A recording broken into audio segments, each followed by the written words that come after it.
నమస్తే అందరికీ, నా పేరు అద్నాన్. మీరు చూస్తున్నది ఆల్ ఇండియా ఫార్మర్స్. ఇంకెన్ని రోజులు మా బెట్టింగ్ ప్రమోషన్లు, బెట్టింగ్ ఇన్ఫ్లుయెన్సర్లు ఎంబటపడి మనం బెట్టింగ్ చేస్తా అంటే ఏం చేస్తారు చెప్పు? మన అయ్యవ్వ గాండ్ గసాయించుకొని వ్యవసాయంలో పొలంలో పని చేస్తా అంటే ఎకరానికి 4,000 మిగులు.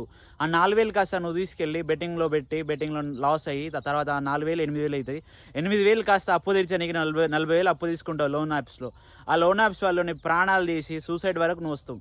ఇంకెన్ని రోజులు చెప్పు? మన అయ్యవ కష్టం చేసింది, గాండ్ గసాయించుకొని కష్టం చేసింది, 4,000 కాస్త మిగలకపోతే నువ్వు అది తీసుకెళ్ళి బెట్టింగ్స్లో పెట్టి ఓడిపోయి ఆలోచించు ఒకసారి. అంతలా ఒకసారి వీడియోలో చూడు. అంతలా ఈజీ మనీ వచ్చేది ఉంటే వాళ్ళు అంతలా ఎండలా కష్టపడి తెల్లారి నుంచి సాయంత్రం 6 గంటల వరకు రాత్రి అనక చల్లనక వండనక వాళ్ళంతా పని చేస్తుంటే ఈజీ మనీ ఎట్లా వస్తుంది అనుకుంటారు? ఒకసారి ఆలోచించు. అంటే థింక్ చేయ ఒకసారి. వాళ్ళంతా కష్టపడతా అంటే వాళ్ళు 1,000 రూపాయల కోసం పొద్దున సాయంత్రం వరకు పని చేస్తా అంటే వాళ్ళకి 1,000 రూపాయలు వస్తాయి. నువ్వు అదేదో ఈజీ మనీ కోసం అలవాటు పడి బెట్టింగ్స్లోకి వెళ్ళి బెట్టింగ్ యాప్స్లో వెళ్ళి మనీ ఇన్వెస్ట్ చేసి లాస్ అయ్యి ఇంకెన్ని రోజులు ఇస్తుంది? ఒకసారి ఆలోచించు. మంచిగా కూర్చొని ఈజీ మనకి అలవాటు పడకండి. ఇంక ఇప్పటికైనా మేల్కొనండి యువత.